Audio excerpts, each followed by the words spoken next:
देख लो सारा सुविधा बा यहाँ, मेडिकल वेडिकल सब बा देख लो। और ये देख लो हमने वन सब बाहर मंदिर से बाहर आगने सब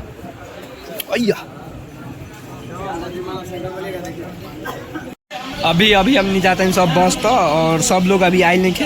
अभी हमने कोई काम होगा और मार्केट भी आज करे बा, कैसे शंकर भगवान मार्केट ना होला, ये जब मार्केट होला और मार्केट करके निकलम सब। जब तक वीडियो अच्छा लग रहा है तो लाइक कमेंट शेयर कर दिया लो दबा के। मिला था इनसे नेक्स्ट वीडियो में, जब तक ले के लिए हर हर महादेव। ये है एक बानरा।